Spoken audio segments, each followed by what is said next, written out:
Hello दोस्तों, कैसे हो आप सब। I hope you are doing well. Welcome to Cloudemy IAS. तो आज हम स्टार्ट कर रहे हैं। पिछले हमारे टॉपिक पूरे हो गए हैं, अब मूल अधिकार तक। अब यहाँ फंडामेंटल राइट से हम लोग शुरू करेंगे, ठीक है। तो इसमें पहला क्वेश्चन है कि निम्नलिखित में से कौन सा एक सही है। तो फर्स्ट है, भारतीय संविधान में मूल अधिकारों को शामिल करने के लिए नेहरू रिपोर्ट 1928 ने समर्थन किया था। तो यही हमारा स्टेटमेंट सही है, क्योंकि 1928 में जो नेहरू रिपोर्ट प्रकाशित हुई थी उसमें इसको शामिल किया गया था, ठीक है। और ये हमारा जो है भारत सरकार अधिनियम 1935 में ये प्रोविज़न नहीं था, अगस्त प्रस्ताव 1940 में भी नहीं था, और क्रिप्स मिशन 1942 ने मूल अधिकारों को प्रश्रय दिया। तो ये भी गलत है, ठीक है, क्योंकि भारतीय संविधान में मूल अधिकारों को सम्मिलित करने का समर्थन नेहरू रिपोर्ट 1928 द्वारा किया गया था। अतः विकल्प 1 सही है इसमें, ठीक है। नेक्स्ट है हमारा सेकेंड क्वेश्चन। तो इसमें कहा गया है कि निम्नलिखित में से किस व्यक्ति ने मूल अधिकारों को हमारे लोगों के लिए एक प्रतिज्ञा तथा सभ्य विश्व के साथ किया गया समझौता कहा था। तो ये कहा था डॉक्टर एस राधाकृष्णन के द्वारा। देखो, मैं चारों ऑप्शन नहीं पढ़ रहा हूँ क्योंकि इसमें टाइम बहुत वेस्ट होता है, बहुत ज़्यादा वीडियो में जाएगी और समय आप लोगों का कीमती है, क्योंकि घटना चक्र रिवीजन के पर्पज़ से बहुत ही इंपॉर्टेंट है। तो जितना कम समय में हो सके उतना मैं ये करने की कोशिश करूँगा, ठीक है। तो उद्देश्य प्रस्ताव पर संविधान सभा में हुई बहस में भाग लेते हुए मूल अधिकारों के संदर्भ में एस राधाकृष्णन ने कहा था, यह हमारे लोगों के लिए एक प्रतिज्ञा सभ्य विश्व के लिए किया गया एक समझौता है, ठीक है। नेक्स्ट है हमारा क्वेश्चन नंबर थर्ड। इसमें मौलिक अधिकार के बारे में बताना है। तो ये कभी निलंबित नहीं हो सकते। तो ये स्टेटमेंट हमारा जो है नहीं, तो ये गलत स्टेटमेंट है, क्योंकि आपात स्थिति में हम निलंबित कर सकते हैं केवल आर्टिकल 21 को छोड़ के, ठीक है। तो ये गलत स्टेटमेंट है। प्रधानमंत्री के निर्देशों से निलंबित हो सकते हैं, तो ये भी ऐसा भी नहीं हमारे संविधान में कोई प्रोविज़न है। और राष्ट्रपति की इच्छा पर निलंबित होते तो नहीं, ये आर्टिकल है 359 और 358, उसी के अंतर्गत किए जा सकते हैं। राष्ट्रपति की इच्छा पर इसमें कोई प्रोविज़न नहीं है। आपात स्थिति में निलंबित किए जा सकते हैं, तो ये हमारा डी वाला ऑप्शन सही है, आपात स्थिति में निलंबित होते हैं। मौलिक अधिकार नैसर्गिक या एवं अप्रतिदेय अधिकार हैं जो राज्य कृत्य के विरुद्ध एक गारंटी के रूप में हैं। इन्हें आपातकालीन स्थिति में निलंबित किया जा सकता है, जैसे कि अनुच्छेद 358 और अनुच्छेद 359 के अंतर्गत, ठीक है। आपात स्थिति में ये जो है प्रवर्तन की स्थिति में मूल अधिकारों को निलंबित संबंधी प्रावधानों का वर्णन किया गया है। तो ये 2 आर्टिकल के अंतर्गत आपात स्थिति में भी ये निलंबित किए जा सकते हैं, ठीक है। अन्यथा और कोई प्रोविज़न नहीं है कि आपात स्थिति में भी ये निलंबित किए जाएं। नेक्स्ट है हमारा फोर्थ क्वेश्चन। इसमें कहा गया है कि भारत में मौलिक अधिकारों के संबंध में निम्न कर्तव्यों पर विचार कीजिए, ठीक है। तो फर्स्ट है कि ये राज्य कृत्य के विरुद्ध एक गारंटी है। तो ये जो स्टेटमेंट है तो सही है हमारा स्टेटमेंट, ठीक है। ये संविधान के भाग 3 में सूचीबद्ध है, ये भी हमारा स्टेटमेंट सही है। सामाजिक, आर्थिक और राजनीतिक न्याय सुनिश्चित करते हैं। तो देखो, ये स्टेटमेंट ये भी हमारा जो है सही स्टेटमेंट है, क्योंकि इसमें जो है सामाजिक आर्थिक न्याय की बात की गई है, ठीक है। यह संयुक्त राज्य अमेरिका के अधिकारों के बिल की भांति नहीं है, तो ये गलत है, क्योंकि ये संयुक्त राज्य अमेरिका से ही लिए गए हैं। तो ये भी हमारा स्टेटमेंट ये हमारा गलत हो गया। 1 2 3 सही है, तो हमारा सी वाला ऑप्शन सही हो गया, ठीक है। नेक्स्ट है इसका डिस्क्रिप्शन। भारत में मौलिक अधिकार राज्य कृत्य के विरुद्ध एक गारंटी है। इन्हें संविधान के भाग 3 में शामिल किया गया है। यह संयुक्त राज्य अमेरिका के बिल की भांति हैं। जहाँ तक सामाजिक, आर्थिक, राजनीतिक न्याय का प्रश्न है, यह संविधान की प्रस्तावना से उद्धृत होते हैं और संविधान के भाग 3 में मौलिक अधिकार और 4th राज्य के नीति निर्देशक तत्व एक दूसरे के पूरक से मिलकर बने हैं जो सुनिश्चित करते हैं, ठीक है। तो हमारा जो है 3 स्टेटमेंट सही थे, उसमें चौथा गलत था, ठीक है। फर्स्ट है कौन सा कथन गलत है और कौन सही है ये बताना है, ठीक है। तो गलत स्टेटमेंट हमको फाइंड करना है इसमें। फर्स्ट है कि मौलिक अधिकार पर संविधान का भाग 3 यूएसए के बिल ऑफ राइट से आधारित है, तो स्टेटमेंट हमारा सही है।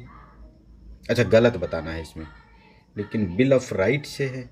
मौलिक अधिकार संविधान का भाग 3 यूएसए के बिल ऑफ राइट से आधारित है, तो ये स्टेटमेंट हमारा सही है, ठीक है। लेकिन हमको गलत बताना है, ये चीज़ गलतियाँ नहीं करना है यहाँ पे, ठीक है। तो यहाँ पे हमको गलत बताना, ये सही है हमारा स्टेटमेंट।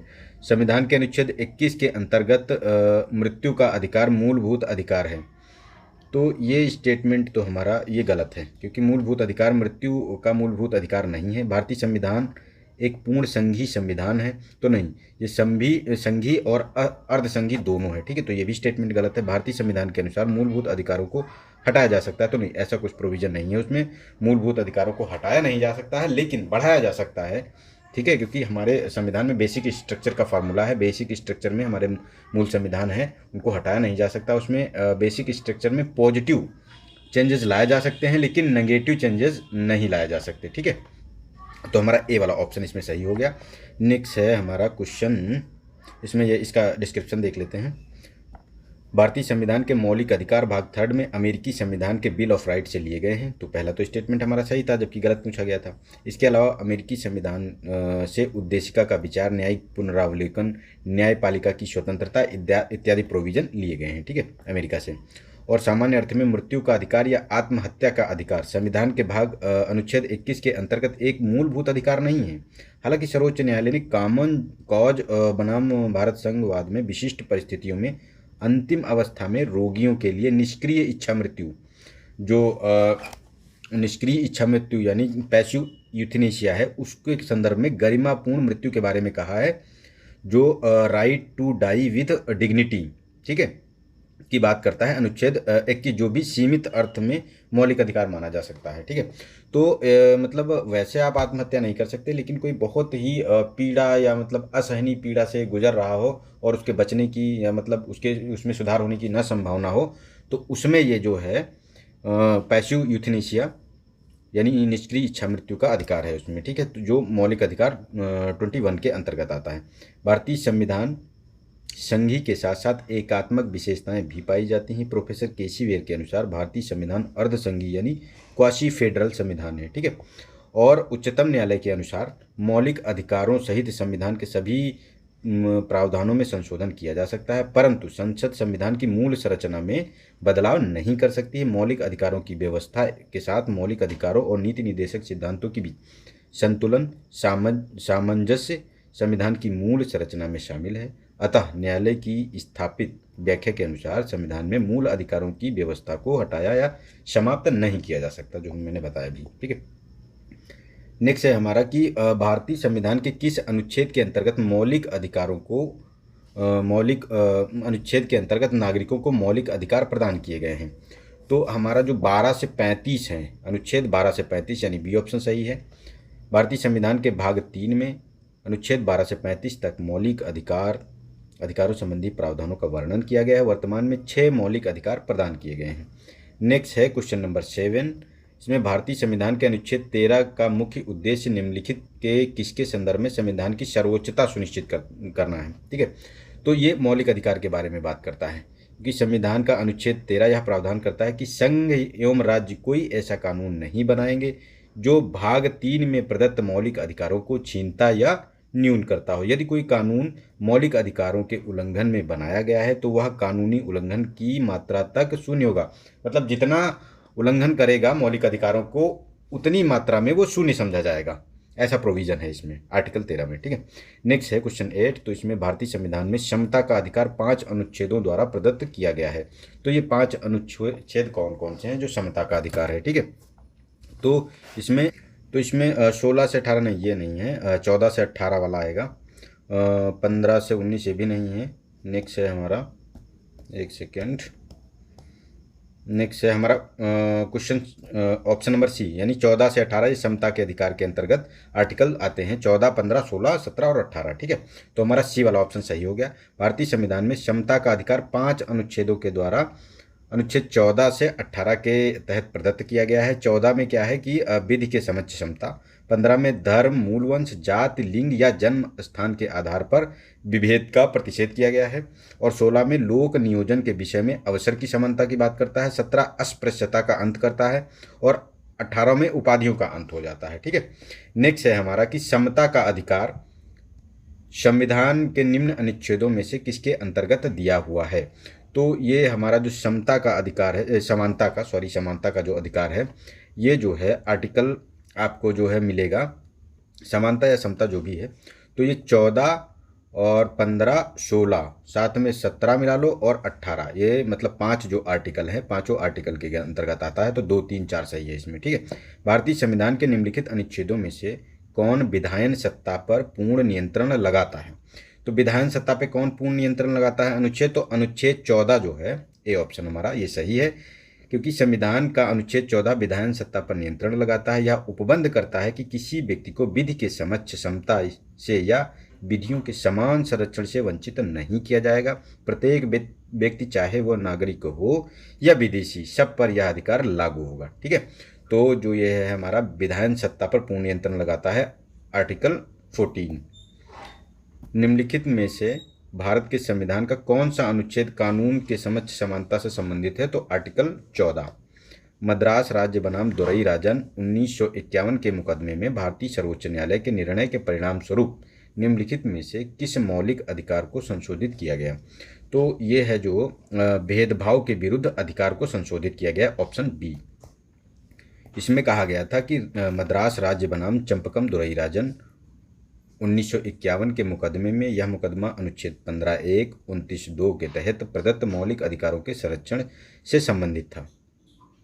ओ सॉरी, ये ऑप्शन गलत हो गया इसमें, नहीं ठीक है, सही सही सही सही, ओके ठीक है, और संबंधित है। और इसमें सर्वोच्च न्यायालय के निर्णय के परिणाम स्वरूप भेदभाव के विरुद्ध अधिकार यानी अनुच्छेद 15 धर्म, मूलवंश, जात, लिंग और जन्म स्थान के आधार पर विभेद का प्रतिषेध है को संशोधित किया गया है। इसमें संशोधन का पहला अधिनियम 1951 की धारा 2 के अंतर्गत अनुच्छेद 15(4) जोड़ा गया। इसके तहत सामाजिक और शैक्षणिक दृष्टि से पिछड़े वर्गों की उन्नति के लिए अनुसूचित जातियों, अनुसूचित जनजातियों के लिए राज्य द्वारा विशेष उपबंध कर सकने हेतु तो प्रावधान किया गया था कि मतलब जो पिछड़े हुए लोग हों उसको एक समान धारा में लाने के लिए ये 15(1) और 29(2) के तहत मौलिक अधिकारों को जो है उसमें संशोधन किया गया है। ठीक है, नेक्स्ट है हमारा क्वेश्चन नंबर कि भारतीय संविधान के निम्नलिखित अनुच्छेदों में से कौन सा एक लोक नियोजन के विषय में सभी नागरिकों को अवसर की समानता की प्रत्याभूति प्रदान करता है? तो अवसर की समानता तो हमारा जो है आर्टिकल 16(1) और 16(2), तो बी ऑप्शन हमारा सही है।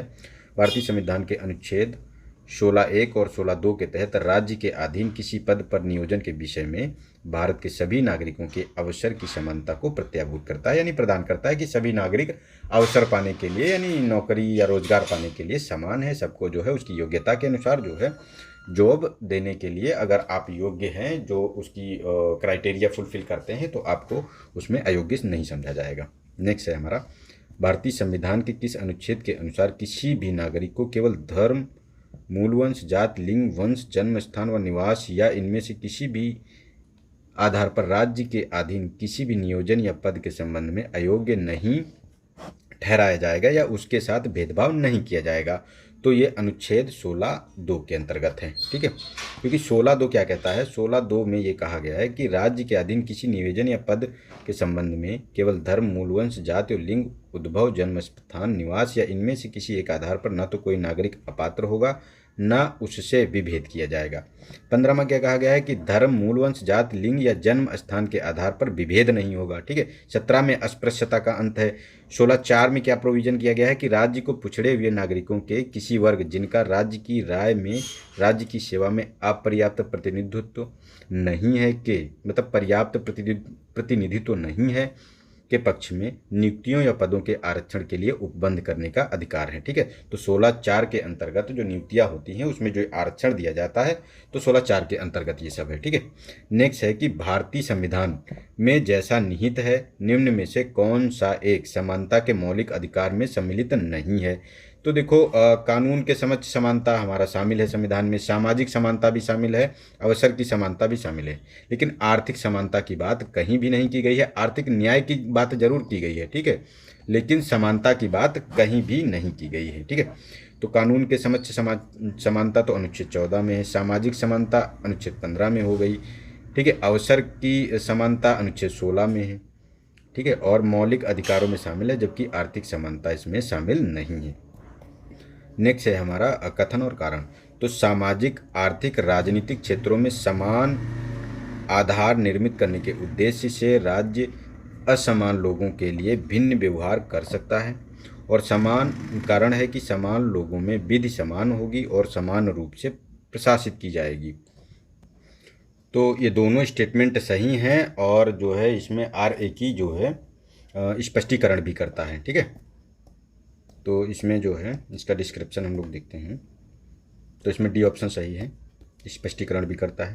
राज्य सामाजिक, आर्थिक और राजनीतिक क्षेत्रों में समान आधार निर्मित करने के उद्देश्य से असमान लोगों अर्थात सामाजिक या शैक्षिक रूप से पिछड़े, अनुसूचित जाति, अनुसूचित जनजाति, आर्थिक रूप से कमजोर वर्गों के लिए भिन्न व्यवहार कर सकता है, अर्थात उनको विशेष सुविधा प्रदान कर सकता है। जैसे अनुच्छेद 4 एवं अनुच्छेद 16 और अनुच्छेद 15(4), 15(5), 15(16) के तहत राज्य द्वारा ऐसे प्रावधान किए गए हैं, ठीक है, मतलब आरक्षण का प्रोविजन किया गया है।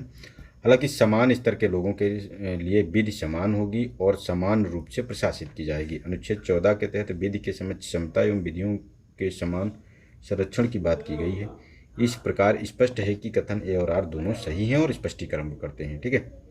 और समानता के सिद्धांत के आधार पर ही राज्य असमान परिस्थितियों वाले वर्गों के लिए विशिष्ट प्रावधान करके वास्तविक समान आधार तैयार करता है, ठीक है, लेवल प्लेइंग फील्ड बनाता है। नेक्स्ट है, निम्नलिखित में से किसने भारतीय न्यायालयों को समान कार्य करने के लिए समान वेतन का मौलिक अधिकार निगमन करने हेतु सक्षम किया है? तो ये हमारा जो संविधान की प्रस्तावना में प्रयुक्त समाजवादी शब्द, ये भी हमारा इसको सक्षम बनाता है। और ये ए को संविधान के अनुच्छेद 14 के साथ पढ़ना, तो ये भी हमारा उसका प्रोविज़न करता है। और संविधान के ए को संविधान के अनुच्छेद 16 के साथ मिलाकर पढ़ना, तो हमारा ये तीनों ऑप्शन सही हैं। तो ए बी सी डी, तो हमारा डी वाला ऑप्शन सही हो गया, क्योंकि इसमें समाजवादी को मिलाकर अगर 14 के साथ प्रस्तावना का समाजवादी शब्द मिलाकर पढ़ेंगे 14-16 को, तो ये जो है समाजवादी का समान वेतन का मौलिक अधिकार देता है।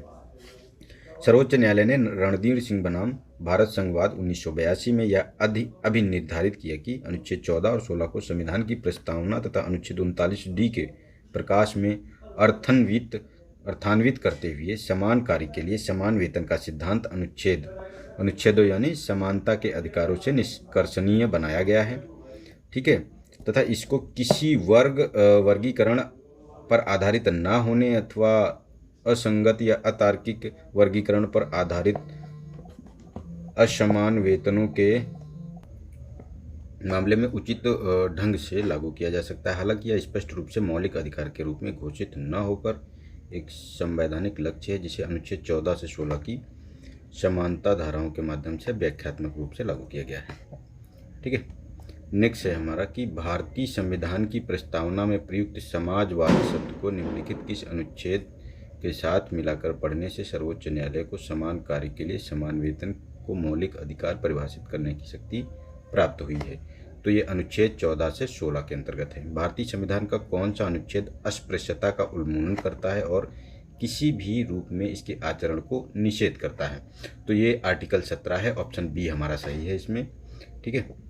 तो नेक्स्ट है हमारा कि संविधान के अनुच्छेद 17 द्वारा अस्पृश्यता का उन्मूलन किया गया है। इस अनुच्छेद में कहा गया है कि अस्पृश्यता का अंत किया जाता है और इसका किसी भी रूप में आचरण निषिद्ध है, ठीक है। और अस्पृश्यता से उपजी किसी निर्योग्यता को लागू करना अपराध होगा, जो विधि के अनुसार दंडनीय भी है, ठीक है। नेक्स्ट है कि भारत में अस्पृश्यता का निवारण निम्न में से किन उपायों के द्वारा किया जा सकता है?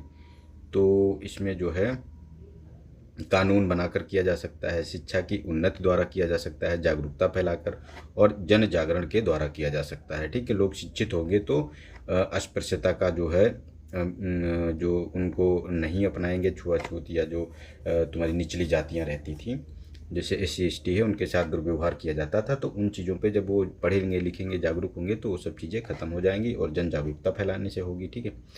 सरकारी नौकरियों में प्रवेश दिलाकर, तो ये इस स्टेटमेंट को हम सही नहीं मान सकते। तो हमारा पहला, दूसरा और तीसरा स्टेटमेंट सही है, तो ए वाला ऑप्शन इसमें सही हो गया, ठीक है।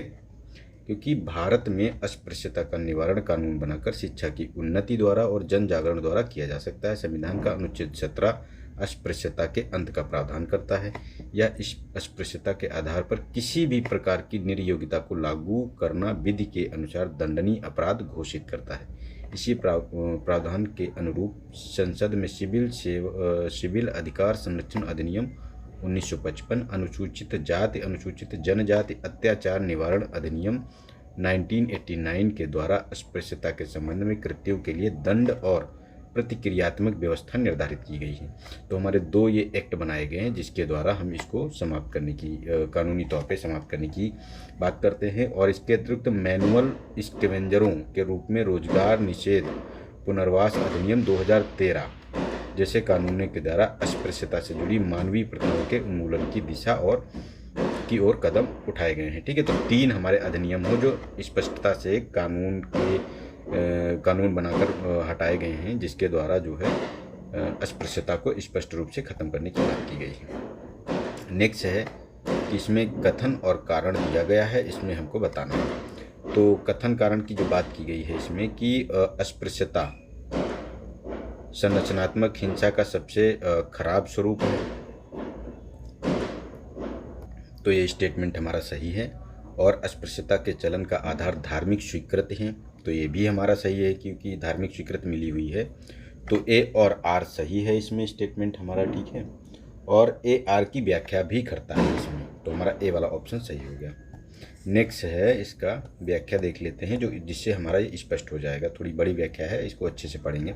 संरचनात्मक शिक्षा से तात्पर्य ऐसे तरीकों से है जिनके जरिए सामाजिक ढांचा किसी समाज में व्यक्तियों को हानि पहुंचाता है और उन्हें अवसरों मौलिक आवश्यकताओं से वंचित करता है। संरचनात्मक हिंसा आमतौर पर जोहान गालडुंग के अनुसार वर्णित एक संकल्पना है जिसे उन्होंने हिंसा शांति अनुसंधान यानी violence peace and peace research 1989 नामक लेख में प्रस्तुत किया था। संरचनात्मक हिंसा के रूप में कुछ उदाहरण जैसे प्रजातिवाद, नस्लवाद, लैंगिक भेदभाव, वर्ग आधारित भेदभाव, अस्पृश्यता आदि हैं। अस्पृश्यता जिसे आम बोलचाल में छुआछूत भी कहा जाता है, जाति व्यवस्था का एक अत्यंत घृणित पहलू है जो धार्मिक एवं कर्मकांडी दृष्टि से शुद्धता और अशुद्धता के पैमाने पे सबसे निचले माने जाने वाली जातियों के सदस्यों के विरुद्ध अत्यंत कठिन यानी कठोर सामाजिक दंडों का विधान करता है। और अस्पृश्यता को इसी कारण ऐतिहासिक रूप से धार्मिक स्वीकृति प्राप्त हो रही थी। इस प्रकार अस्पृश्यता जैसी प्रथा धार्मिक कर्मकांडी आधार को साधन मानकर सामाजिक ढांचे में गहरे तक जड़ पकड़ लेती है, जिसके कारण संरचनात्मक हिंसा का एक अत्यंत घृणित और घातक रूप बन जाती है। हालांकि वर्तमान परिप्रेक्ष्य में ऐसी प्रथाएं संवैधानिक और दंड विधान की दृष्टि से पूर्णतया अवैध हैं। इन्हें समाप्त करने हेतु निरंतर न्यायिक और नीतिगत हस्तक्षेप हो रहे हैं। ठीक है, नेक्स्ट है हमारा कि भारतीय संविधान के निम्नलिखित अनुच्छेदों में से कौन भिन्न वर्ग में आता है। तो इसमें बताना है कि कौन सा भिन्न वर्ग में आता है। तो अगर इसको हम भिन्न वर्ग में देखें तो देखो ये समानता के अधिकार के अंतर्गत आता है। 15 भी समता का जो अधिकार है और 16 भी समता के अधिकार के अंतर्गत आता है। ठीक है, लेकिन 19 जो है ये हमारा स्वतंत्रता के अधिकार के अंतर्गत आता है, फंडामेंटल राइट्स में। ठीक है, तो एक तो ऑप्शन ये सही हो सकता है इसमें। दूसरा है कि इसमें अवसर की बात की गई है कि मतलब रोजगार जिसमें दिया जाता है, तो अवसर की समानता की बात की गई है, तो ये भी अलग हो सकता है। ठीक है, तो देखते हैं इसमें दिए गए अनुच्छेदों में से अनुच्छेद 19 अन्य से भिन्न वर्ग में आता है। यह स्वतंत्रता के अधिकार का वर्णन करता है, जबकि अन्य तीनों अनुच्छेद 14, 15, 16 समता के अधिकार का वर्णन करते हैं। एक अन्य दृष्टि में देखें तो 15, 16, 19 केवल नागरिकों के लिए हैं, जबकि अनुच्छेद 14 भारत के राज्य क्षेत्र में सभी के लिए उपलब्ध है। ठीक है, तो इसमें या तो 19 सही हो सकता है ऑप्शन, और या फिर 14 सही हो सकता है। तो ये दो ऑप्शन इसमें माने जा सकते हैं, इसीलिए स्टार मार्क दिया गया है इसका। नेक्स्ट है कि भारतीय संविधान में स्वतंत्रता का अधिकार 4 अनुच्छेदों के द्वारा प्रदान किया गया है, तो कौन कौन से हैं। तो इसमें देखो 19 से 22 अनुच्छेद 19 से 22 तक जो है स्वतंत्रता का अधिकार दिया गया है, तो ए वाला ऑप्शन सही है इसमें। संविधान के भाग 3 के तहत अनुच्छेद 19 से 22 तक कुल 5 अनुच्छेदों में स्वतंत्रता का अधिकार प्रदान किया गया है। 19 में भाषण अभिव्यक्ति की स्वतंत्रता समेत 6 प्रकार की स्वतंत्रताएं प्रदान की गई हैं। अनुच्छेद 20 जो है इसमें अपराधों के लिए दोष सिद्ध के संबंध में संरक्षण की बात करता है, और अनुच्छेद 21 प्राण और दैहिक स्वतंत्रता का संरक्षण करता है, और 21 का के अंतर्गत शिक्षा का अधिकार है, तथा अनुच्छेद 22 के अंतर्गत कुछ दशाओं में गिरफ्तारी निरोध से संरक्षण प्रदान करता है। तो हमारे 5 ये अनुच्छेद स्वतंत्रता के अंतर्गत आते हैं। नेक्स्ट है हमारा कि अनुच्छेद 19 के अंतर्गत निम्नलिखित में से कौन सी एक स्वतंत्रता की भारतीय संविधान द्वारा गारंटी नहीं दी जाती है। तो शांतिपूर्वक तथा बिना सशस्त्र के एकत्र होने की स्वतंत्रता, तो ये हमारा सही है स्टेटमेंट। ये हमें स्वतंत्रता आर्टिकल 19 के अंतर्गत प्राप्त है। संपत्ति रखने व खरीदने या बेचने की स्वतंत्रता, तो ये हमारा फंडामेंटल राइट्स नहीं है। पूरे देश में इच्छानुसार घूमने फिरने की स्वतंत्रता, तो ये भी हमारा 19 के अंतर्गत है। किसी व्यापार अथवा व्यवसाय को करने की स्वतंत्रता, तो ये भी हमारा आर्टिकल 19 के अंतर्गत लागू है। ठीक है, तो आप देख लेते हैं 19 के सारे जितने हमारे प्रोविज़न लागू हैं। तो भारतीय संविधान के भाग 3 में वर्णित मौलिक अधिकारों के अंतर्गत अनुच्छेद 19 में वाक स्वतंत्र आदि विषयक यानी कुछ अधिकारों का संरक्षण के तहत 6 स्वतंत्रताएं मिली हुई हैं। तो 19 का के अंतर्गत वाक स्वातंत्र्य और अभिव्यक्ति की स्वतंत्रता, शांतिपूर्ण निरायुध सम्मेलन की स्वतंत्रता है, संगम या संघ या सहकारी सोसाइटी बनाने की स्वतंत्रता है, भारत के राज्य क्षेत्र में सर्वत्र अबाध आचरण की बात करता है, और भारत के राज्य क्षेत्र में किसी भाग में निवास करने, बस जाने और की स्वतंत्रता है, कोई वृत्ति, उप आजीविका, व्यापार या कारोबार करने की स्वतंत्रता। ज्ञातव्य है कि संपत्ति रखने, खरीदने यानी अर्जित करने और बेचने की स्वतंत्रता मूल संविधान के तहत अनुच्छेद 19 के खंड 1 के उपखंड 4 यानी F में शामिल थी, परंतु 44वां संविधान संशोधन अधिनियम 1978 के द्वारा इसे उपखंड को लोप कर दिया गया है, उसका मतलब खत्म कर दिया गया है उसको। नेक्स्ट है हमारा, भारतीय संविधान का कौन सा अनुच्छेद प्रेस की स्वतंत्रता को आश्वासित करता है? तो आर्टिकल 19 के अंतर्गत ये प्रोविजन किया गया है, प्रेस की स्वतंत्रता की बात की गई है। संविधान में प्रत्यक्ष रूप से प्रेस की स्वतंत्रता का उल्लेख नहीं है, किंतु अनुच्छेद 19(1) का यानी 19(1)(a) के अंतर्गत वाक और स्वतंत्र और अभिव्यक्ति स्वतंत्र के अधिकार में न्यायालय द्वारा इसको निहित माना गया है। ठीक है, तो 19(1) के अंतर्गत 1 का के अंतर्गत है। इसमें भारतीय संविधान स्पष्टतः प्रेस की आज़ादी की व्यवस्था नहीं करता है, किंतु यह आज़ादी अंतर्निहित है आर्टिकल 19(1)(a) में। भारतीय संविधान के किस अनुच्छेद में विधि की समयक प्रक्रिया के सिद्धांत को शामिल किया गया है? तो ये आर्टिकल 21 के अंतर्गत शामिल किया गया है। अनुच्छेद 21 में प्रयुक्त विधि द्वारा स्थापित प्रक्रिया यानी प्रोसीड्यूर इस्टेब्लिश बाई लॉ यानी पदावली को सर्वोच्च न्यायालय द्वारा अपनी न्यायिक व्याख्याओं, विशेषकर मेनका गांधी बनाम भारत संघवाद में न्याय संगत, उचित एवं तर्कवाद, फेयर, जस्ट एंड रीजनेबल प्रक्रिया के रूप में स्वीकृत दी गई है, जो कि अमेरिकी विधि की समयक प्रक्रिया ड्यू प्रोसेस ऑफ लॉ के सिद्धांत के काफ़ी निकट है। कई निर्णयों में यथा रंजन द्विवेदी बनाम भारत संघवाद में समयक प्रक्रिया का मूल सिद्धांत अनुच्छेद 21 में सन्निहित माना गया यानी इन्फ्यूज माना गया है। ठीक है, तो ये मेनका गांधी वाद वाले में देखा गया था, और ये जो इन चीज़ों को इसमें न्यायसंगत माना गया है, विधि द्वारा स्थापित प्रक्रिया जो कि विधि की समयक प्रक्रिया के नज़दीक माना जाता है। नेक्स्ट है हमारा क्वेश्चन कि भारतीय संविधान का कौन सा अनुच्छेद व्यक्ति के विदेश यात्रा के अधिकार को संरक्षण प्रदान करता है? तो ये आर्टिकल 21 के अंतर्गत है। सतवंत सिंह बनाम असिस्टेंट पासपोर्ट ऑफिसर नई दिल्ली 1967 तथा मेनका गांधी बनाम भारत संघ 1978 के मामले में यह अभिनिर्धारित किया गया कि अनुच्छेद 21 में प्रयुक्त दैहिक स्वतंत्रता शब्दावली में विधि द्वारा स्थापित न्याय संगत, उचित एवं तर्क संगत प्रक्रिया के अधीन संचरण और विदेश आने जाने का अधिकार शामिल है। ठीक है, तो ये 21 के अंतर्गत है। नेक्स्ट है कि निम्नलिखित में से किन्हें सर्वोच्च न्यायालय ने मौलिक अधिकार के रूप में मान्यता दी है? तो इसमें जो मौलिक अधिकार के रूप में आवास का अधिकार है जो आर्टिकल 19 के मतलब कहीं भी रहने का अधिकार है, विदेश यात्रा का अधिकार आर्टिकल 21 के अंतर्गत है, समान कार्य के लिए समान वेतन का अधिकार देता है। ठीक है, तो इसमें तीनों स्टेटमेंट हमारे सही हैं जो मौलिक अधिकार के अंतर्गत आते हैं। इसमें क्या है कि चमेली सिंह बनाम उत्तर प्रदेश राज्य 1996 वाद में अनेक वादों में निर्णय के अनुसार आश्रय का अधिकार आर्टिकल 21 के अंतर्गत मूल अधिकार है। न्यायालय के अनुसार इसमें घर शामिल है जहां वह गरिमापूर्ण जीवन जी सके। सतवंत सिंह बनाम असिस्टेंट पासपोर्ट ऑफिसर नई दिल्ली 1967 तथा मेनका गांधी बनाम भारत संघ 1978 वादों में दिए गए निर्णयों के अनुसार विदेश यात्रा का अधिकार आर्टिकल 21 के अंतर्गत मूल अधिकार है। किसी व्यक्ति को विधि द्वारा स्थापित न्याय संगत, उचित एवं तर्क संगत प्रक्रिया के आधार पर ही अधिकार से वंचित किया जा सकता है। समान कार्य के लिए समान वेतन यद्यपि संविधान के अनुच्छेद 39 घ के तहत राज्य के नीति निर्देशक तत्व का भाग है, तथापि इसमें रणधीर सिंह बनाम भारत संघ 1982 में सर्वोच्च न्यायालय ने यह निर्धारित किया कि संविधान की प्रस्तावना यानी अनुच्छेद और संविधान की प्रस्तावना और अनुच्छेद 39 घ के आलोक में अनुच्छेद 14 और 16 को पढ़ने से समान कार्य के लिए समान वेतन का सिद्धांत निश्चित होता है, मतलब उसमें प्रतीत होता है। उत्तर प्रदेश लोक सेवा आयोग ने अपनी कई प्रासंगिक परीक्षाओं में पूछे गए प्रश्नों में समान कार्य के लिए समान वेतन को उपयुक्त उपबंध के तहत सर्वोच्च न्यायालय द्वारा परिभाषित या निगमित मौलिक अधिकार माना गया है, तो इसीलिए ऑप्शन डी इसका सही है। नेक्स्ट है कि निम्नलिखित अधिकारों में से कौन सा अधिकार अनुच्छेद 19(1)(d) को अनुच्छेद 21 के साथ मिलाकर पढ़ने पर प्राप्त होता है। तो इसमें जो ये प्राप्त होता विदेश यात्रा का अधिकार तो नहीं, ये 19(1)(d) के अंतर्गत है। शरण पाने का अधिकार ये भी नहीं।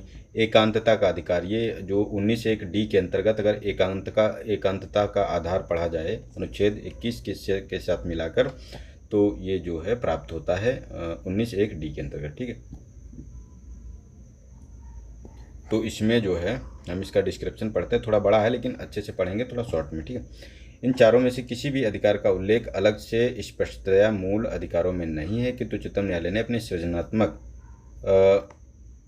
सृजनात्मक निर्वचन द्वारा चारों अधिकारों को मूल अधिकारों में अंतर्निहित है। विशेषकर अनुच्छेद 21 के एक व्यक्तिगत स्वतंत्रता के संरक्षण यानी protection of life and personal liberty के आधार पर ये अधिकार के अंदर इन चारों अधिकारों को भी विभिन्न निर्णयों में शामिल माना गया है। लेकिन गोविंद बनाम मध्य प्रदेश राज्यवाद 1975 में, मलक सिंह अन्य बनाम पंजाब हरियाणावाद 1980 आदि सर्वोच्च न्यायालयों द्वारा यह निर्धारित किया गया कि संविधान के अनुच्छेद 19(1)(d) में भारत के राज्य क्षेत्र में सर्वत्र आबाद आचरण का अधिकार को अनुच्छेद 21 जीवन और व्यक्तिगत स्वतंत्रता का अधिकार को मिलकर पढ़ने से एकांतता या निजता का अधिकार प्राप्त होता है। उल्लेखनीय है कि जस्टिस के.एस. पुट्टास्वामी बनाम भारत संघवाद में अगस्त 2017 में सर्वोच्च न्यायालय ने 9 सदस्यीय संविधान पीठ ने निजता के अधिकार यानी राइट टू प्राइवेसी को संविधान के अनुच्छेद 21 में अंतर्निहित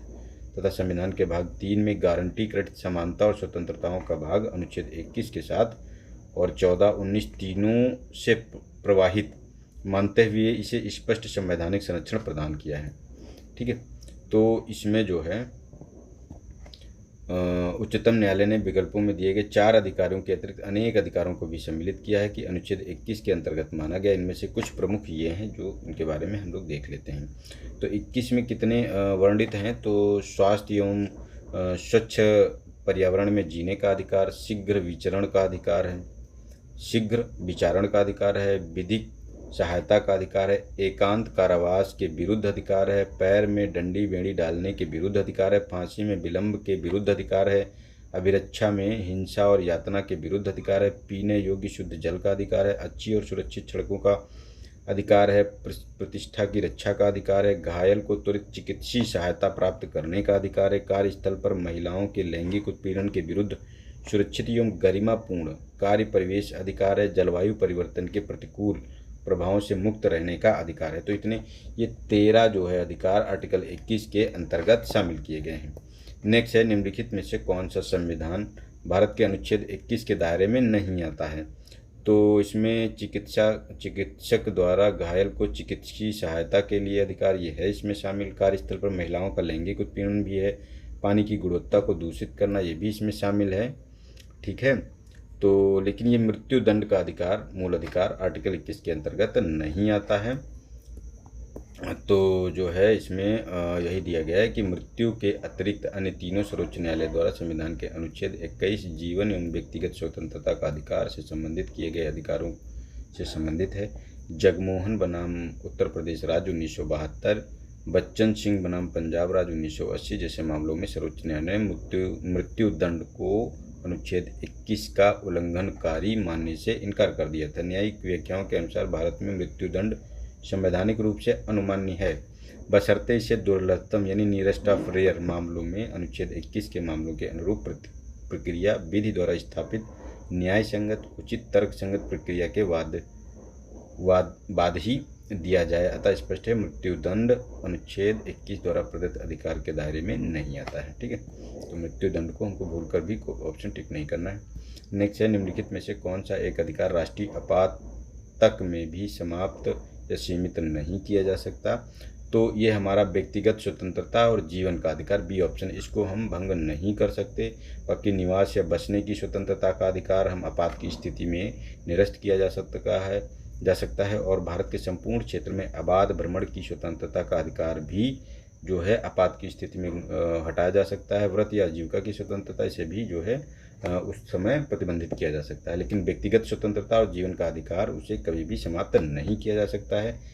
44वें संविधान संशोधन 1978 के बाद अनुच्छेद 21 में प्रदत्त प्राण और दैहिक स्वतंत्रता का मौलिक अधिकार जीवन का अधिकार है, राष्ट्रीय आपातकाल की स्थिति में भी सीमित या समाप्त नहीं किया जा सकता, अर्थात इसके प्रवर्तन के लिए न्यायालय जाने के अधिकार को अनुच्छेद 359 के तहत निलंबित स्थगित नहीं किया जा सकता। ज्ञातव्य है कि अनुच्छेद 352 के तहत राष्ट्रीय आपात घोषित हुआ है, तो अनुच्छेद 359 के तहत राष्ट्रपति आदेश से कोई या सभी मूल अधिकार स्थगित किए जा सकते हैं, परंतु अनुच्छेद 21 और अनुच्छेद 20 अपराधों के लिए दोष सिद्धि के संबंध में संरक्षण को स्थगित नहीं किया जा सकता है।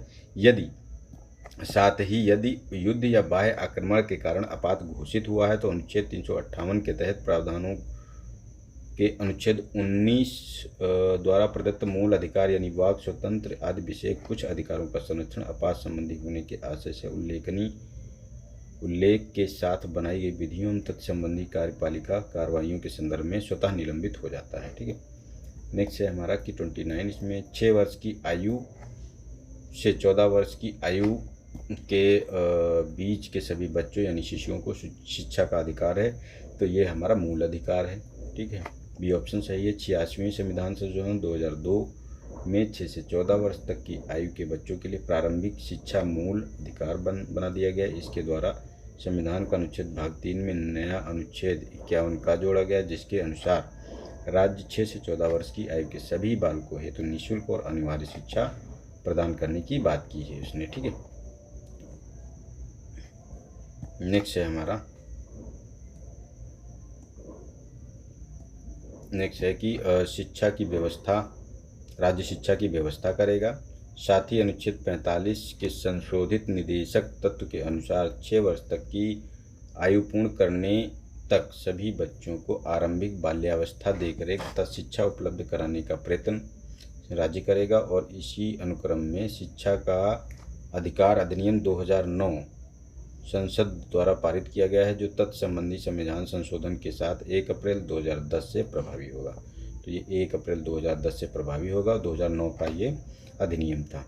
नेक्स्ट है हमारा कि कथन कारण है 6 से 14 वर्ष के सभी बच्चों को निःशुल्क एवं अनिवार्य शिक्षा प्रदान करेगा। तो ये एक प्रजातांत्रिक समाज में शिक्षा का अधिकार मानवाधिकार के रूप में विकास के अधिकार की व्याख्या के लिए अपरिहार्य है। ठीक है, तो ये दोनों हमारे स्टेटमेंट सही हैं और ये व्याख्या भी करते हैं, तो ये वाला ऑप्शन हमारा इसका सही हो गया। ठीक है, ये ऑप्शन सही हो गया। संविधान के भाग 3 में अनुच्छेद 21 के अनुसार 6 से 14 वर्ष की आयु के सभी बच्चों को निःशुल्क और अनिवार्य शिक्षा देने का ऐसी रीति जो राज्य विधि द्वारा निर्धारित करे प्रावधान करेगा। शिक्षा का अधिकार एक महत्वपूर्ण मानवाधिकार भी है। एक प्रजातांत्रिक समाज में यह मानवाधिकार के रूप में विकास के अधिकार की व्याख्या के लिए अपरिहार्य है। व्यक्तित्व के विकास के लिए भी शिक्षा अनिवार्य है। नेक्स्ट है हमारा कि भारतीय संविधान में शोषण के विरुद्ध अधिकार के अंतर्गत निम्नलिखित में से किसकी परिकल्पना की गई है? तो शोषण के विरुद्ध है तो अस्पृश्यता का अंत है, तो ये हमारा पहला स्टेटमेंट सही है। और इसमें जो है नहीं, पहला नहीं, शोषण के विरुद्ध की बात है, ये तो अस्पृश्यता तो 17 का है, तो नहीं, ये शोषण के विरुद्ध नहीं है, ये गलत है हमारा स्टेटमेंट। ठीक है, मानव देह व्यापार बालात श्रम का निषेध, तो ये है 23 में आता है शोषण के विरुद्ध, आर्टिकल 23। ठीक है, और कारखानों खदानों में बच्चों की मजदूरी का निषेध तो ये 24 में आता है आर्टिकल, ये भी हमारा स्टेटमेंट सही है। तो दोनों स्टेटमेंट से अल्पसंख्यकों के हितों की रक्षा तो नहीं, ये शोषण के विरुद्ध नहीं आता, लेकिन फंडामेंटल राइट्स है 29 में, ठीक है। तो हमारा ए 2 और 3 स्टेटमेंट चाहिए, ए ऑप्शन सही हो गया। भारतीय संविधान के भाग 3 में मौलिक अधिकार के अंतर्गत अनुच्छेद 23 तथा अनुच्छेद 24 के तहत शोषण के विरुद्ध अधिकार का उल्लेख किया गया। अनुच्छेद 23 के तहत मानव के दुर्व्यवहार और बेगार तथा इसी प्रकार के अन्य बालात्श्रम का प्रतिषेध किया गया है, तथा अनुच्छेद 24 के तहत कारखानों या खानों या अन्य किसी परिसंकटमय नियोजन में 14 वर्ष से कम आयु के बालकों के नियोजन का प्रतिषेध है। अस्पृश्यता का अंत समानता के अधिकार के तहत अनुच्छेद 17 है। अल्पसंख्यक वर्गों के हितों का संरक्षण संस्कृति शिक्षा संबंधी अधिकार के तहत अनुच्छेद 29 में वर्णित है। नेक्स्ट है, भारतीय संविधान का कौन सा अनुच्छेद बच्चों के शोषण के विरुद्ध मौलिक अधिकार से संबंधित है? तो ये अनुच्छेद 24 है। संविधान के अनुच्छेद 24 के अनुसार 14 वर्ष से कम आयु के बालक को किसी भी कारखाने या खान में काम करने के लिए नियोजित नहीं किया जाएगा या किसी अन्य परिसंकटमय नियोजन में नहीं लगाया जा सकता। वर्तमान विधिक स्थिति के परिप्रेक्ष्य में संविधान के अनुच्छेद 24 के अतिरिक्त बाल और किशोर श्रम प्रतिषेध विनिमय अधिनियम 1986 2016 में संशोधित किया गया है, के तहत 14 वर्ष की कम आयु के बच्चों को किसी भी व्यवसाय या प्रक्रिया में नियोजित करना सामान्यतया निषिद्ध है। केवल परिवार आधारित गैर खतरनाक कार्य तथा मनोरंजन उद्योग में निर्धारित शर्तों के अधीन, जैसे जो अपवाद हैं इसमें, ठीक है। नेक्स्ट है कि भारतीय संविधान के अंतर्गत कौन सा अनुच्छेद कारखानों में बालकों के नियोजन का प्रतिषेध करता है? तो अनुच्छेद 24 के अंतर्गत किसी अपराध के अभियुक्त को स्वयं अपने विरुद्ध गवाह बनाने के लिए बाध्य नहीं किया जा सकता। भारतीय संविधान के किस अनुच्छेद में यह प्रावधान किया गया है? तो ये प्रावधान जो है अनुच्छेद 20(3) में किया गया है, ए ऑप्शन सही है इसका, ठीक है। संविधान के अनुच्छेद 20(2) के अनुसार किसी व्यक्ति को एक ही अपराध के लिए एक से अधिक बार अभियोजित या दंडित नहीं किया जा सकता। अनुच्छेद 20(3) के अनुसार किसी अपराध के लिए अभियुक्त किसी व्यक्ति को स्वयं के विरुद्ध साक्षी होने के लिए बाध्य नहीं किया जाएगा, ठीक है। नेक्स्ट है, किसी व्यक्ति को एक ही अपराध के लिए एक बार से अधिक अभियोजित या दंडित नहीं किया जाएगा। और अपराधों के लिए दोष सिद्धि के संबंध में उपयुक्त संरक्षण किस अनुच्छेद के अंतर्गत आता है? तो अनुच्छेद 20 के अंतर्गत आता है। निम्नलिखित में से कौन सा भारतीय संविधान के अनुच्छेद 20 का हिस्सा नहीं है? तो दोहरे दंड की धारा, तो ये इसमें शामिल है। कार्योत्तर विधि, ये भी शामिल है। यातना के विरुद्ध निषेध, तो ये नहीं शामिल है। स्वयं अपने विरुद्ध साक्षी होने से निषेध, तो ये भी इसमें शामिल है। तो इसमें क्या है कि संविधान के अनुच्छेद 20 अपराधों के लिए दोष सिद्धि के संबंध में संरक्षण के तहत यातना के विरुद्ध निषेध शामिल नहीं है, जबकि दोहरे दंड की धारा अनुच्छेद 20 खंड 2 कार्योत्तर विधि यानी एक्स पोस्ट फैक्टो लॉ अनुच्छेद 20 खंड 1 स्वयं अपने विरुद्ध साक्षी होने से निषेध अनुच्छेद 20(3) का हिस्सा है, ठीक है। नेक्स्ट है हमारा क्वेश्चन, इसमें नेक्स्ट देख लेते हैं कि अनुच्छेद 20 कार्योत्तर विधि अर्थात ऐसी विधियां जो आरोपित अपराध के समय प्रवृत्त नहीं थी, अर्थात वे विधियां जो किसी कृत्य के हो जाने के बाद बनाई जाएं, उसे पूर्वव्यापी रूप से अपराध बना दें या उस पर दंड को बढ़ावा दें। एक ही अपराध के लिए दोहरे दंड या किसी प्रकार के लिए अभियुक्त को स्वयं अपने विरुद्ध साक्षी होने का से संरक्षण प्रदान करता है। मतलब जो भी कोई नियम कानून बने हैं उसी के अंतर्गत सज़ा दी जाएगी, ठीक है। अगर वो नियम कानून बाद में बनते हैं अपराध होने के, तो पहले जो सज़ा उसको मुकर्रर की गई थी वही मिलेगी। ये नहीं कि नया लॉ लागू कर दिया जाए पुराने से, तो ऐसा कुछ नहीं है। जो फिर आगे जो चीज़ वो अगर अपराध होंगे तो उनके लिए वो लागू होगा, लेकिन पीछे जो अपराध हुए हैं तो यही है कार्योत्तर विधि अनुच्छेद 20 के अंतर्गत। बंदी बनाए गए व्यक्ति के लिए मौलिक अधिकारों की रक्षा किस अनुच्छेद से प्रदत्त है? तो ये अनुच्छेद 22 के अंतर्गत है। इसमें संविधान के अनुच्छेद 22 में कुछ दशाओं में गिरफ्तारी और निरोध से संरक्षण प्रदान किया गया है। इस अनुच्छेद के तहत खंड 1 के अनुसार किसी व्यक्ति को जो गिरफ्तार किया गया है ऐसी गिरफ्तारी के कारणों से यथाशीघ्र अवगत कराए बिना अभिरक्षा में निरुद्ध नहीं रखा जाएगा या अपनी रुचि के विधि व्यवसायी से परामर्श करने प्रतिरक्षा करने के अधिकार से वंचित नहीं रखा जाएगा। नेक्स्ट है प्रत्यक्षीकरण। तो प्रत्यक्षीकरण यानी प्रिवेंटिव डिटेंशन अधिनियम के अंतर्गत एक व्यक्ति बिना मुकदमा चलाए बंदी बनाया जा सकता है।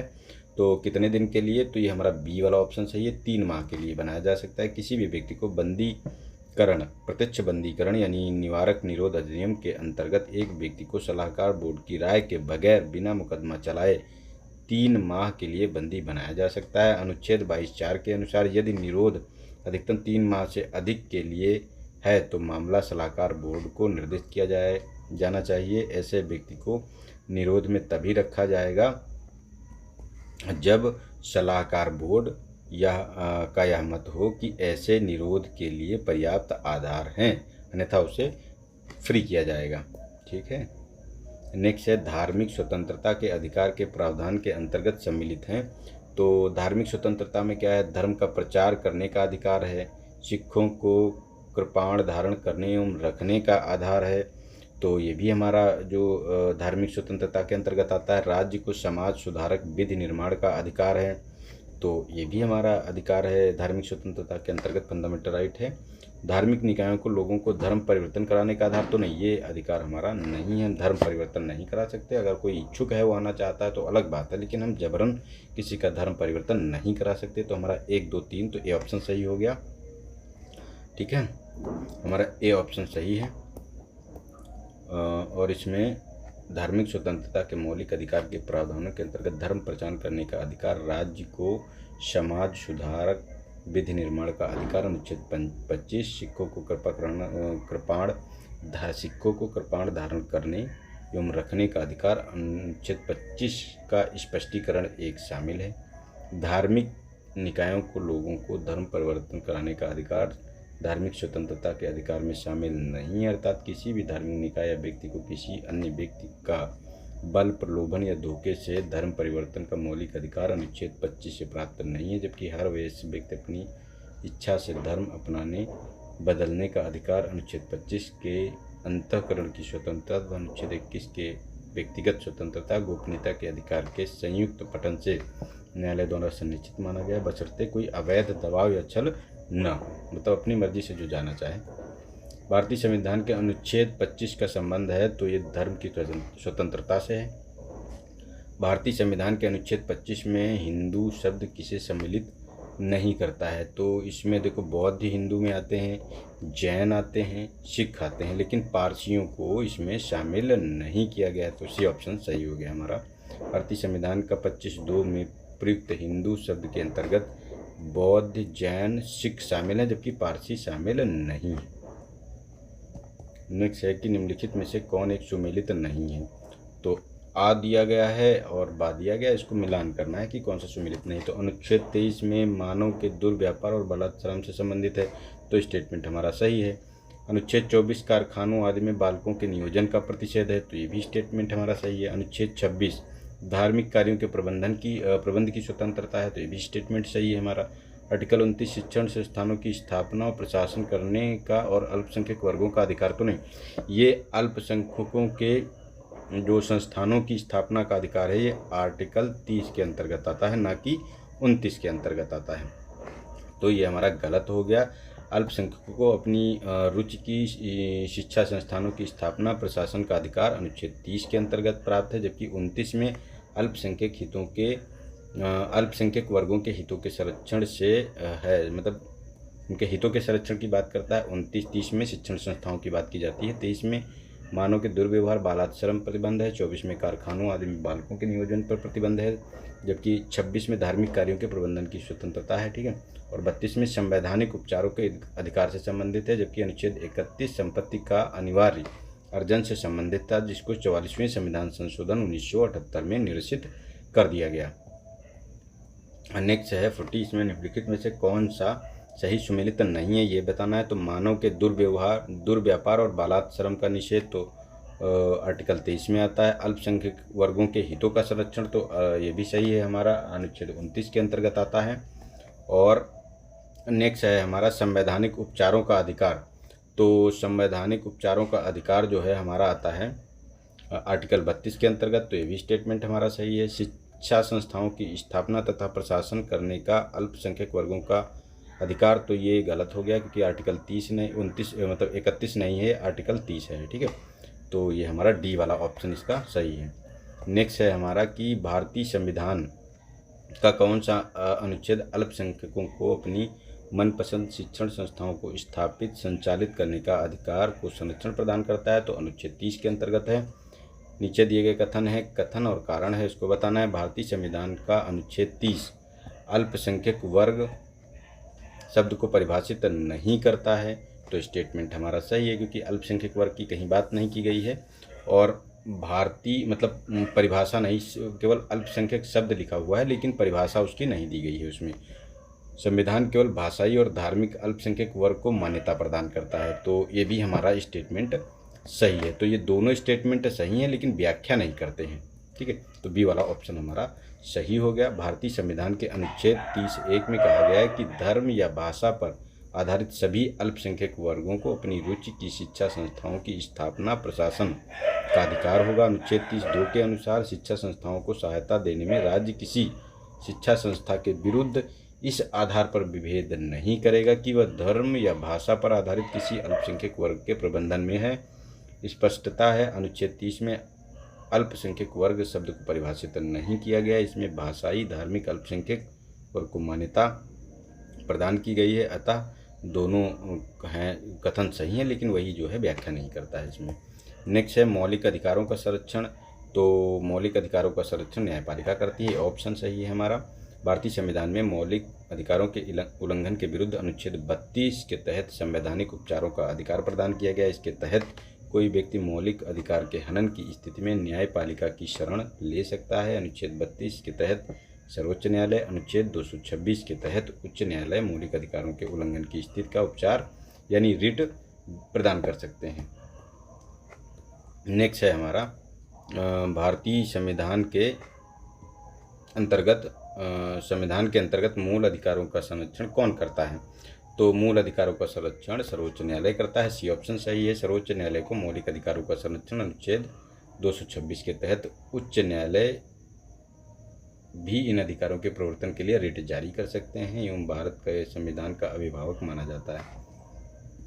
नेक्स्ट है निम्नलिखित में से किस एक को नागरिकों के मौलिक अधिकारों का रक्षक तथा भारत के संविधान का अभिभावक माना जाता है। तो उच्चतम न्यायालय को माना जाता है। निम्नलिखित कथनों में से कौन सा सही नहीं है यह बताना है। तो के.एम. मुंशी संविधान का प्रारूप बनाने वाली समिति के एक सदस्य थे, तो ये हमारा सही स्टेटमेंट है। संविधान सभा द्वारा भारतीय संविधान स्वीकार किया गया था, तो ये भी हमारा स्टेटमेंट सही है। बलवंत राय मेहता समिति रिपोर्ट 1957 द्वारा पंचायती राज की संस्तुति की गई थी, तो ये भी स्टेटमेंट सही है। बलवंत राय मेहता के द्वारा ही पंचायती राज का गठन हुआ। और संविधान के अंतर्गत मूल अधिकारों का संरक्षक भारत का राष्ट्रपति है, तो ये गलत है, ये हमारा जो है उच्चतम न्यायालय है। ठीक है, तो नेक्स्ट है हमारा निम्नलिखित में से कौन से अधिकार भारतीय संविधान के अनुच्छेद 32 के अंतर्गत प्रवर्तित किए जा सकते हैं। तो संवैधानिक मतलब मौलिक अधिकार जो हैं इनको जो है प्रवर्तित किया जाता है आर्टिकल 32 के अंतर्गत, तो बी ऑप्शन सही है। मौलिक अधिकार भारतीय संविधान के अनुच्छेद 32 के अंतर्गत उच्चतम न्यायालय के द्वारा प्रवर्तित कराए जाते हैं। यह अनुच्छेद मौलिक अधिकारों के प्रवर्तन कराने के लिए संवैधानिक उपचारों का प्रावधान करता है। नेक्स्ट है कि निम्नलिखित में से किस एक अधिकार को डॉक्टर बी.आर. अम्बेडकर के द्वारा संविधान की आत्मा कहा गया था।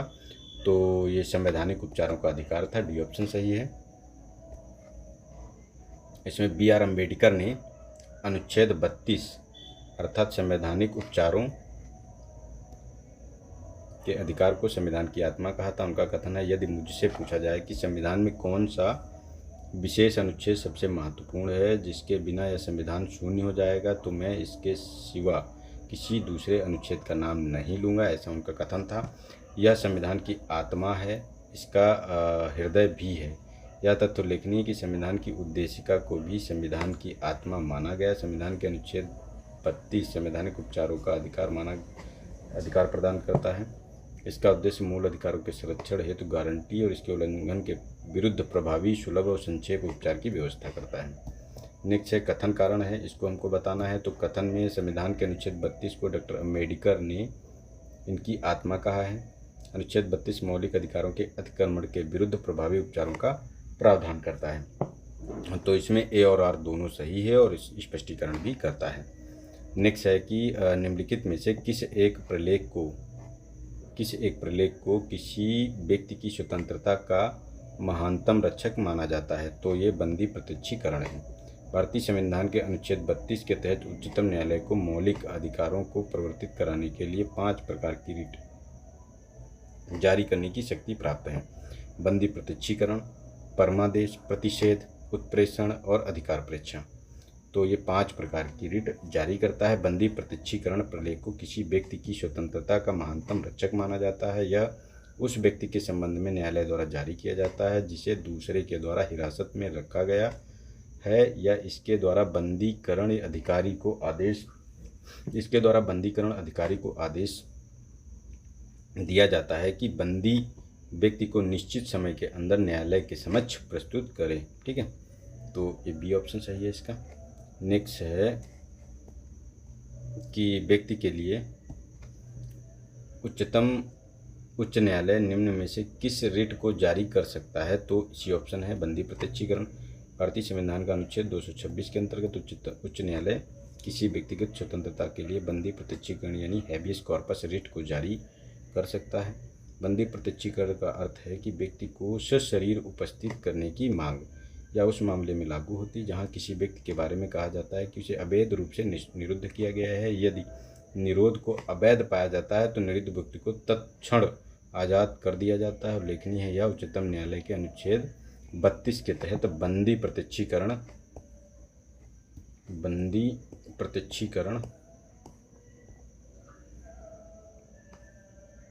रिट एवं अन्य रिटों को केवल मूल अधिकारों के उल्लंघन की दशा में जारी कर सकता है।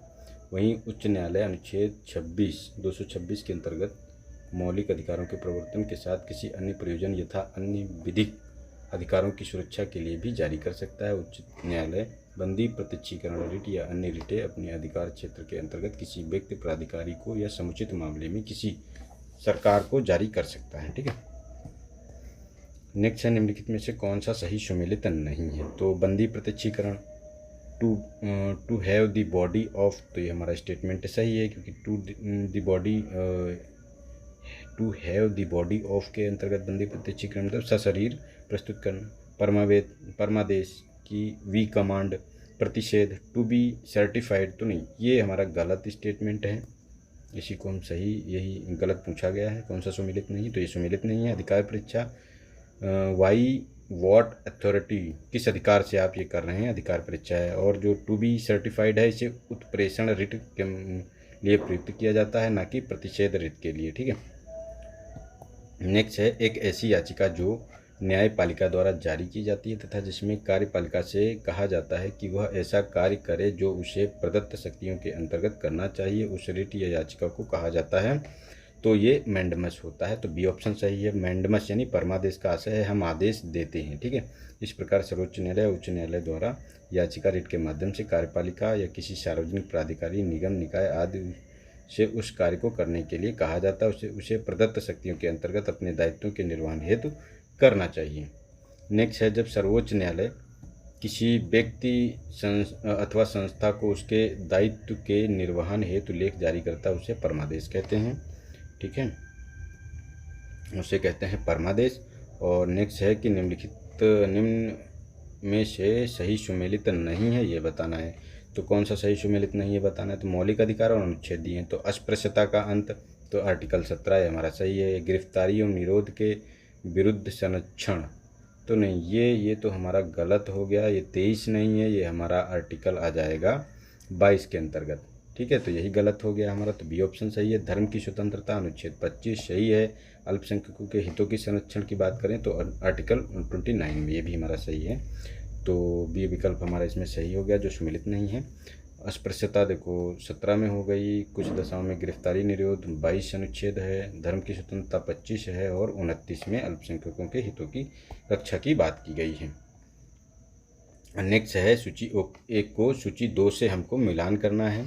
तो इसमें उपाधियों का निषेध यानी अनुच्छेद 29, नहीं उपाधियों का अंत हमारा ये अनुच्छेद 18 में आएगा।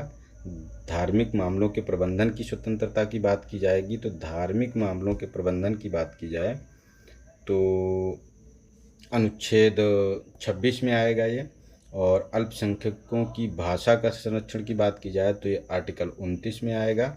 और शिक्षा का अधिकार आर्टिकल 21 में आएगा। तो 3, 4, 1, 2, तो 3, 4, 1, 2 कौन सा है? तो हमारा डी वाला ऑप्शन सही है, डी वाला ऑप्शन सही हो गया। यही चीज़ें दी गई हैं कि उपाधियों का अंत आर्टिकल 18, धार्मिक मामलों के प्रबंधन की स्वतंत्रता 26 में है, अल्पसंख्यकों की भाषा का संरक्षण 29 में है और शिक्षा का अधिकार 21 का में है। नेक्स्ट है फिर मौलिक अधिकार हैं और अनुच्छेद दिए गए हैं और कौन सा सही सुमेलित नहीं है ये हमको बताना है। तो ए ऑप्शन में है स्वतंत्रता का अधिकार 19 से 22 है, तो हमारा ये सही है।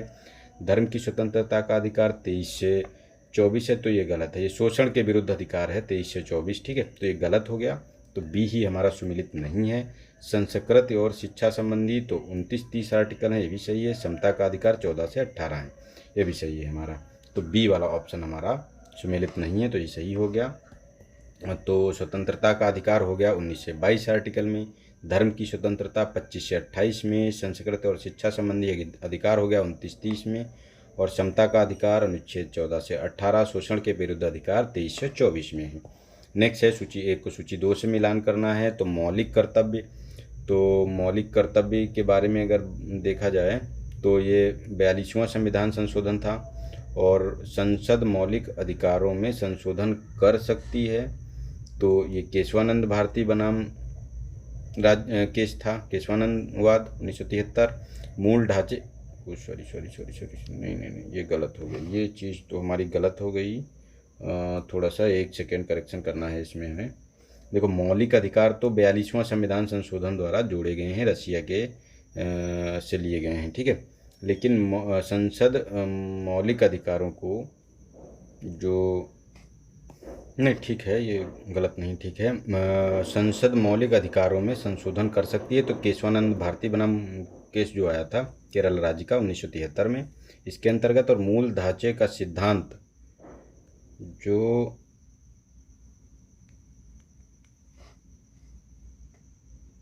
तो ये हमारा जो है मिनोरमा मिल वाद आया था उसके अंतर्गत था। और इंसानों के अनैतिक व्यापार का निषेध की बात करें तो आर्टिकल 23 के अंतर्गत आता है, ठीक है।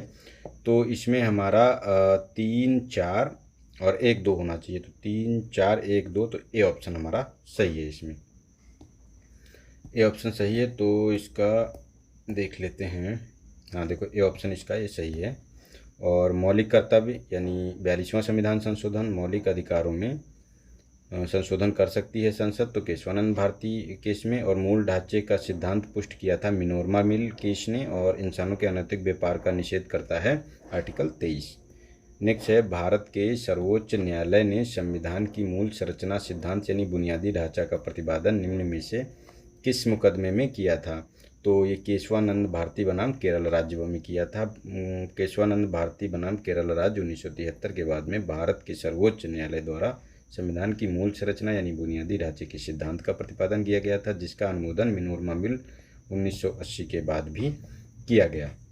नेक्स्ट है संपत्ति का अधिकार। एक है तो संपत्ति का अधिकार क्या है? तो इसमें देखो संपत्ति का जो अधिकार है ये एक वैधानिक अधिकार है, आर्टिकल 300A के अंतर्गत कर दिया गया है, ठीक है। और इसमें ये एक वैधानिक अधिकार और कानूनी अधिकार 2 ऑप्शन दिए हुए हैं। तो दोनों ऑप्शन इसमें सही होने की गुंजाइश है, क्योंकि वैधानिक और कानूनी दोनों एक ही उसका मतलब निकलता है। तो 44वां संविधान संशोधन अधिनियम 1978 द्वारा संपत्ति के अधिकार को मौलिक अधिकार की सूची से हटाकर भाग 12 में वित्त, संपत्ति, संविदाएं और वाद के अंतर्गत अध्याय 4 संपत्ति का अधिकार के रूप में अंतः स्थापित किया गया। इसका अनुच्छेद 300 का विधि के प्राधिकार के बिना व्यक्ति को संपत्ति से वंचित न किया जाए के अनुसार किसी व्यक्ति को उसकी संपत्ति से विधि के प्राधिकार से वंचित किया जाएगा। मतलब विधि बनाकर ही उसको वंचित किया जाएगा, जो भी सही होगा, अन्यथा नहीं। यह स्पष्ट है कि वर्तमान में भारत में संपत्ति का अधिकार संविधान में उल्लिखित एक विधिक या कानूनी अधिकार है। देखो दोनों शब्द दिए हुए वहाँ पर हैं, जो किसी भी व्यक्ति यानी नागरिक या गैर नागरिक को प्राप्त है, दोनों के लिए हैं। नेक्स्ट है हमारा कि निम्नलिखित में से किसके द्वारा संपत्ति के मूल अधिकार का लोप किया गया है। तो ऑप्शन सी सही है, संविधान 44वां संशोधन अधिनियम द्वारा किया गया है इसमें। ठीक है, तो मूल जो अधिकार का लोप किया गया है जो संपत्ति थी, तो 44वां संविधान संशोधन 1978 के अंतर्गत ये किया गया है। नेक्स्ट है हमारा कि संविधान में 44वां संशोधन अधिनियम 1978 द्वारा संपत्ति के मूल अधिकार का लोप किया गया है। इसे विधिक कानूनी अधिकार का दर्जा 1979 में से प्रभावी हुआ था। भारतीय संविधान के 44वें संविधान संशोधन से मौलिक अधिकारों की श्रेणी से निम्नलिखित में से किस अधिकार को हटा दिया गया? तो संपत्ति का अधिकार था। निम्न में से कौन सा संविधान भारत के संविधान द्वारा प्रदत्त 6 मूल अधिकारों में से नहीं है? तो समानता का अधिकार इसमें शामिल है, शोषण के विरुद्ध अधिकार शामिल है, धर्म की स्वतंत्रता का अधिकार शामिल है, लेकिन ये जो है हमारा विरोध का अधिकार ये शामिल नहीं है। तो बी वाला ऑप्शन यही हमारा सही हो गया, बी ऑप्शन। ठीक है, तो भारत के संविधान द्वारा प्रदत्त 6 मूल अधिकारों के अंतर्गत विकल्पों में विरोध का अधिकार के रूप में कोई भी पृथक मौलिक अधिकार शामिल नहीं है। यह अधिकार मुख्यतः अनुच्छेद 1A और 19(1)B में निहित के रूप में है, प्राप्त होता है, पृथक रूप से नहीं। निम्न में से कौन सा मूल अधिकार विदेशी नागरिकों को प्राप्त नहीं है? तो विधि के समक्ष क्षमता, ये तो सभी को प्राप्त है। अभिव्यक्ति की स्वतंत्रता, बी ऑप्शन, ये केवल नागरिकों को प्राप्त है, तो बी वाला ऑप्शन सही है। ठीक है, तो यही ऑप्शन हमारा जो है। प्राण और दैहिक स्वतंत्रता तो शामिल ही है, शोषण के विरुद्ध अधिकार भी शामिल है इसमें, लेकिन ये जो मूल अधिकार है जो विदेशी नागरिकों को प्राप्त नहीं है, तो केवल और केवल ये जो केवल देशी नागरिकों को प्राप्त है, अभिव्यक्ति की स्वतंत्रता। ठीक है, तो बी वाला ऑप्शन सही हो गया। भारत में मूल अधिकार नागरिकों विदेशियों दोनों को कौन कौन से प्राप्त हैं ये देख लेते हैं। ठीक है, और कौन भारतीयों को प्राप्त हैं ये देख लेते हैं। तो विधि के समक्ष क्षमता ये दोनों को प्राप्त है। अनुच्छेद 14 अपराधों के लिए दोष सिद्धि के संबंध में संरक्षण अनुच्छेद 20 में शामिल है। प्राण और दैहिक स्वतंत्रता का संरक्षण अनुच्छेद 19 भी दोनों को प्राप्त है। शिक्षा का अधिकार 21 का भी दोनों को प्राप्त है। कुछ दशाओं में गिरफ्तारी और निरोध का संरक्षण अनुच्छेद 22 के अंतर्गत भी दोनों को छूट मिली हुई है। शोषण के विरुद्ध अधिकार 23-24 भी भारतीयों और विदेशियों को प्राप्त है। धर्म की स्वतंत्रता का अधिकार 25, 26, 27, 28 आर्टिकल भी प्राप्त हैं विदेशियों और भारतीयों दोनों को। संवैधानिक उपचारों का अधिकार आर्टिकल 32 उपयुक्त अधिकारों के प्रवर्तन के संबंध में ये भी शामिल है। अब स्पष्टता है कि अभिव्यक्ति की स्वतंत्रता का अधिकार 19 भारत में विदेशी नागरिकों को प्राप्त नहीं है, अपितु केवल भारतीय नागरिकों को प्राप्त है। ठीक है, नेक्स्ट है भारतीय संविधान के अनुच्छेद 14 के अंतर्गत प्रदत्त विधि के समान संरक्षण का अधिकार भारत में नागरिकों से सभी व्यक्तियों को प्राप्त है, जबकि प्रसंगत अन्य तीनों अधिकार केवल भारतीयों को ही प्राप्त हैं। ये कहाँ से हो गया? एक सेकंड, ये क्वेश्चन छूट गया मुझे लग रहा है। ये छूट गया था क्वेश्चन 60 नंबर। भारतीय संविधान के अंतर्गत निम्नलिखित अधिकारों में से कौन सा एक अधिकार सभी व्यक्तियों को प्राप्त है?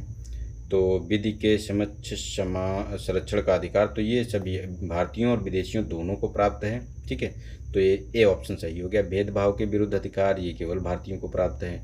ठीक है, और अभिव्यक्ति की स्वतंत्रता ये भी भारतीयों को प्राप्त है केवल। संस्कृति और शैक्षणिक अधिकार ये भी भारतीयों को ही प्राप्त है। तो विधि के समान संरक्षण ही विदेशी और भारतीय सभी नागरिकों को प्राप्त हैं। ठीक है, तो डिस्क्रिप्शन में कुछ है नहीं, देख ही लिया है। नेक्स्ट है अधिकार, निम्नलिखित अधिकारों में से कौन सा अधिकार भारत में सभी व्यक्तियों को उपलब्ध नहीं है? तो मतलब विदेशी नागरिकों को उपलब्ध नहीं है। तो विधि के समक्ष क्षमता ये तो सभी को उपलब्ध है। ठीक है, भेदभाव के विरुद्ध अधिकार, तो भेदभाव के विरुद्ध अधिकार ये जो है सबको प्राप्त नहीं है। देश भर में स्वतंत्र भ्रमण की स्वतंत्रता ये भी सभी को प्राप्त नहीं है। ठीक है, चुनाव लड़ने का अधिकार ये भी नहीं प्राप्त है। तो केवल और ये डी वाला ऑप्शन सही हो गया, क्योंकि ये विधि के समझ समानता तो विदेशी और भारतीय सभी नागरिकों को प्राप्त है, लेकिन ये तीनों जो अधिकार हैं केवल भारतीय को प्राप्त है, विदेशियों को नहीं। अनुच्छेद 14 में उल्लिखित विधि के समझ समानता का मौलिक अधिकार भारत में नागरिकों सहित सभी व्यक्तियों को उपलब्ध है, जबकि अन्य तीनों अधिकार मात्र भारतीय नागरिकों को ही उपलब्ध है। नेक्स्ट है बंधुआ मजदूरी उन्मूलन अधिनियम ने बंधुआ मजदूरी उन्मूलन अधिनियम संसद ने पारित किया था, तो 1976 में इसे पारित किया था। बंधुआ मजदूरी प्रथा उन्मूलन बाधित श्रम पद्धति उत्साजन अध्यादेश 24 अक्टूबर 1975 को जारी किया गया था। इसका स्थान बाद में बंधुआ मजदूरी प्रथा उन्मूलन बाधित श्रम पद्धति उत्साधन अधिनियम 1976 ने ले लिया, जिसे 25 अक्टूबर 1975 से प्रभावी किया गया। ठीक है, अच्छा, प्रभावी 75 से हो गया था, 76 में ये मतलब पारित हुआ था, जिसका उद्देश्य अनुच्छेद 23 के परिप्रेक्ष्य में जनता के दुर्बल वर्गों के आर्थिक और शारीरिक शोषण का निवारण करने के उद्देश्य से बंधुआ मजदूरी प्रथा का उन्मूलन, उससे संबंधित या आनुषंगिक विषयों का उपबंध करना है। मुक्त बंधुआ मजदूरों को आर्थिक और सामाजिक पुनर्वास हेतु इस आधार पर केंद्रीय प्रायोजित पुनर्वास योजनाएं 1978 से चलाई गई। जोखिम भरे उद्योगों में बाल श्रम का उपयोग निषिद्ध किया गया, तो भारतीय संविधान के द्वारा किया गया है। 10 दिसंबर 1996 के सर्वोच्च न्यायालय के निर्णय के द्वारा किया गया है। संयुक्त राष्ट्र के अभिसमय द्वारा किया गया है। तो उपयुक्त सभी ऑप्शन सही हैं जिसमें बाल श्रम का उपयोग निषिद्ध किया गया है। ठीक है, तो जोखिम भरे उद्योग में बाल श्रम का उपयोग सर्वत्र निषिद्ध है। भारतीय संविधान के अनुच्छेद 24 के द्वारा इसे निषिद्ध किया गया है। एसी मेहता बनाम तमिलनाडु राज्य के निर्णय 10 दिसंबर 1996 में उच्चतम न्यायालय ने 14 वर्ष से कम आयु के बालकों को जोखिम पूर्ण बाल श्रम से निषिद्ध किया है। संयुक्त राष्ट्र के बाल अधिकारों पर अभिसमय 1989 द्वारा भी इसे निषिद्ध किया गया है। नेक्स्ट है हमारा कि निम्नलिखित कथनों में से कौन सा एक सही है, ये बताना है हमको इसमें। ठीक है, तो नागरिक अधिकारों के विरुद्ध राज्य के दावे, तो कौन सा कथन सही, तो ये नहीं, ये राज्य के दावे नहीं है। अधिकार वे विशेषाधिकार हैं जो किसी राज्य के संविधान में समाविष्ट हैं, तो ये भी सही नहीं है कथन। अधिकार राज्य के विरुद्ध नागरिकों के दावे हैं, हाँ, तो ये स्टेटमेंट हमारा सही है, तो इसी वाला सही हो गया। और अधिकार अधिकांश लोगों के विरुद्ध, कुछ नागरिकों के विशेष नहीं, कुछ नहीं, सभी के हैं, तो ये हमारा गलत हो गया 3 ऑप्शन। अधिकार मानव व्यक्तित्व के समग्र विकास की अनिवार्य अपेक्षाएं हैं। इसके अभाव में मानव का बौद्धिक, नैतिक, आध्यात्मिक और लौकिक उत्थान बाधित हो जाएगा। मानव जीवन पशुवत हो जाएगा। अधिकार राज्य शक्ति पर सीमाएं हैं। यह राज्य कार्रवाई यानी स्टेट एक्शन के विरुद्ध प्रत्याभूत यानी गारंटी है। साथ ही अधिकार अनेक संदर्भों में राज्य पर सकारात्मक दायित्व भी आरोपित करते हैं। अतः अधिकार राज्य के विरुद्ध नागरिकों के दावे हैं। ठीक है, तो आज के लिए इतना ही रखता है दोस्तों, और अगले वीडियो में मिलते हैं जिसमें राज्य के नीति निर्देशक तत्व और आगे के नेक्स्ट मौलिक जो कर्तव्य हैं उनके बारे में हम लोग पढ़ेंगे। तो फर्दर हम लोग पूरा कंप्लीट करेंगे पॉलिटी का जो सेक्शन है इसमें। ठीक है, उसके बाद हिस्ट्री शुरू करेंगे। तो आप लोग जो है इनको लगातार देखिए, 3 से 4 बार वीडियो देखना है ताकि आप लोगों को अच्छे से चीज़ें समझ में आ जाएँ और चीज़ों को बेहतर तरीके से समझ पाएँ। और अगर वीडियो अच्छा लगे तो लाइक करें, सब्सक्राइब करें, और कोई कमी हो तो कमेंट करें। ठीक है, जो भी आप अपना सुझाव देना चाहते हैं तो वो भी दीजिए, हम उसे भी सुनेंगे। ठीक है, और उसी के अकॉर्डिंग हम अपने वीडियो को मॉडिफाई करेंगे, लेक्चर को मॉडिफाई करेंगे। तो आज के लिए इतना ही। जय हिंद, जय भारत दोस्तों।